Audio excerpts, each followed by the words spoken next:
بسم اللہ الرحمن الرحیم۔ آج کے اس ویڈیو میں ہم بات کریں گے صوفیزم کی تعلیمات کے بنیادی پہلو کیا ہیں، صوفیزم کا معاشرے میں جو غلط تصور رائج ہے اس کی درستگی کریں گے اور صوفی کی درست تعریف کریں گے۔ صوفیزم پر بہت زیادہ بات کی جاتی ہے، صوفی کی بہت تعریف بھی کی جاتی ہے۔ یوٹیوب پہ بہت سے لیکچرز، بہت سے گروپس، بہت سے آرگنائزیشنز نے اس کے اوپر بات کی ہے کہ صوفیزم کیا ہے، صوفی کیا ہے۔ کسی نے صوفیزم کو یا صوفی کو صرف عبادات تک محدود کر لیا، کسی نے صوفی کو صرف ایک اچھے اخلاق والے شخص کے ساتھ لنک کر دیا، تو کسی نے صوفی کو ایک بلند روحانی مقام سے تشبیہ دے دی۔ یہ سب تعریفیں یا سب صفات جزوی طور پر تو ٹھیک ہیں، لیکن کلی طور پر یہ صوفیزم یا صوفی کی مکمل تعریف نہیں کرتی۔ تو ہم نے یہ آج کا لیکچر رکھا ہے جس میں ہم صوفیزم پہ تفصیلی بات کریں گے کہ کون صوفی کہلانے کا حقدار ہے اور کس کو ہم صوفی نہیں کہہ سکتے۔ صوفیزم کی تعلیمات کے بنیادی پہلو جو ہے نا، ٹریٹس آف صوفیزم، وہ 5 بنیادی نکات ہیں۔ سب سے پہلے اپنی ذات کا عرفان حاصل کرنا، یعنی اپنے نفس کی پہچان کرنا، نفس کی ظاہری اور باطنی صلاحیتوں کو جاننا اور ان کا استعمال کرتے ہوئے اپنے خالق کی معرفت حاصل کرنا۔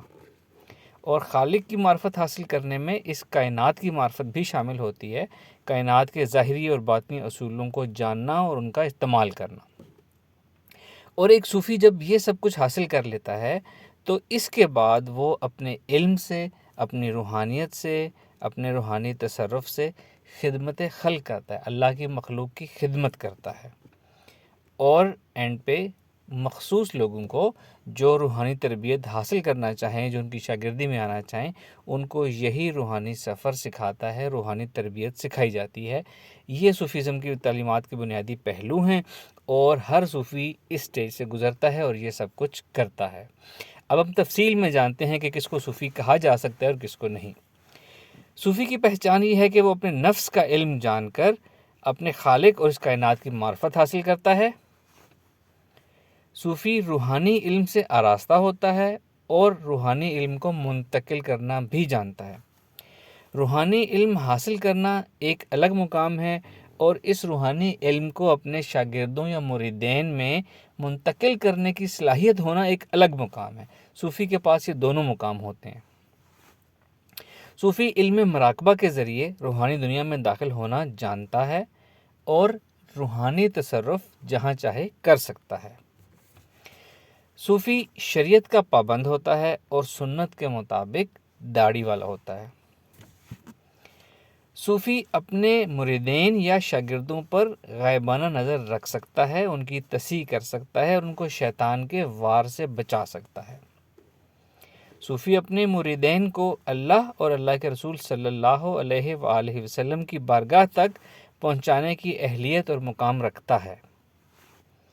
صوفی اللہ کا ولی ہوتا ہے، یعنی اللہ کا دوست ہوتا ہے، اور ولایت جو کہ ایک روحانی مرتبہ ہے اس کا اہل ہوتا ہے، اور صوفی صاحب کرامت بھی ہوتا ہے۔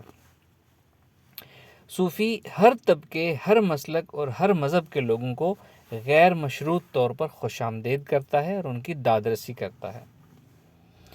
صوفی انسانی نفسیات کا علم جانتا ہے اور حسب ضرورت دنیاوی علم سے بھی واقف ہوتا ہے تاکہ وہ علم نفسیات اور دنیاوی علم کی روشنی میں دور حاضر کے لوگوں کی رہنمائی کر سکے۔ صوفی لوگوں کے دلوں میں بلا واسطہ یعنی انڈائریکٹلی اللہ اور رسول صلی اللہ علیہ وسلم کی محبت کا بیج بوتا ہے اور مخلوق اور خدا کے درمیان ایک خوبصورت تعلق قائم کرتا ہے۔ صوفی لوگوں کو اپنے نفس اور ذات کی جستجو کرنا سکھاتا ہے اور لوگوں کو انسانوں سے محبت کرنا سکھاتا ہے۔ صوفی دلوں سے شیطان کو نکالنا جانتا ہے اور نکال سکتا ہے، اور صوفی معاشرے کی اخلاقی ترقی میں اہم کردار ادا کرتا ہے، یعنی اپنی سوسائٹی میں کنسٹرکٹیولی اور پازیٹیولی کنٹریبیوٹ کرتا ہے۔ صوفی ایک عاشق ہوتا ہے جس کا کام بس عشق کرنا ہے، اپنے اللہ سے، اللہ کے رسول صلی اللہ علیہ وآلہ وسلم سے اور اللہ کی مخلوق سے، اللہ کی دی ہوئی تقدیر سے اور اپنے حالات سے۔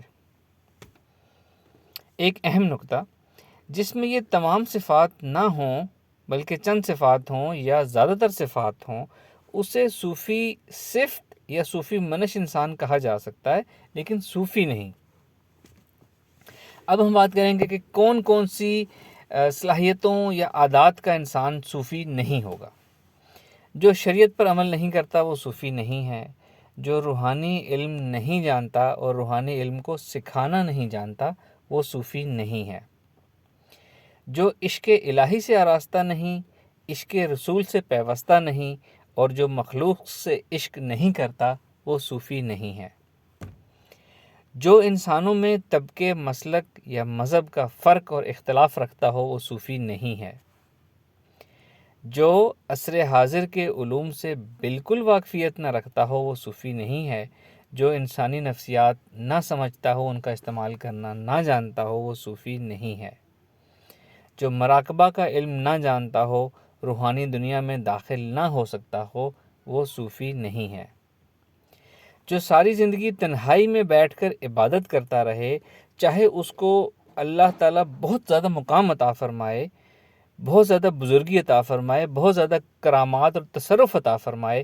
لیکن وہ شخص ساری زندگی تنہائی ہی میں بیٹھ کر عبادت کرتا رہے، اس کو اللہ کا ولی تو کہا جا سکتا ہے لیکن صوفی نہیں کہا جا سکتا۔ صوفی وہ شخص ہوتا ہے جو صلاحیت حاصل کرنے کے بعد، علم حاصل کرنے کے بعد، اللہ کا فیض حاصل کرنے کے بعد مخلوق میں آتا ہے اور مخلوق کو سرو کرتا ہے۔ جو اپنے علم سے مخلوق کو فائدہ نہ دے وہ صوفی نہیں ہے، جو عملیات و تعویذات کرتا ہو وہ عامل ہے، وہ صوفی نہیں ہے، جو جنات قابو کرنے کے لیے چلے کرے وہ صوفی نہیں ہے، جو کسی کو دیکھتے ہی ان کے بارے میں تمام خفیہ باتیں ان کو بتا سکتا ہو یا ان کو بتا دیتا ہو وہ صوفی نہیں ہوتا، جو مستقبل جاننے کا دعویٰ کرے وہ صوفی نہیں ہوتا، جس کا حصول اور توجہ دنیا ہو وہ صوفی نہیں ہے، جس کے ظاہر و باطن میں منافقت ہو وہ صوفی نہیں ہے، جس سے لوگوں کو فائدہ نہ ملے وہ صوفی نہیں ہے، اور جو معاشرے کو کچھ نہیں دے رہا وہ صوفی نہیں ہے۔ یہ ہمارا آج کا یہاں ٹاپک مکمل ہوا۔ ہم نے صوفی کی تعریف کی، کون صوفی ہو سکتا ہے، کون نہیں ہو سکتا۔ جزاک اللہ، اللہ حافظ۔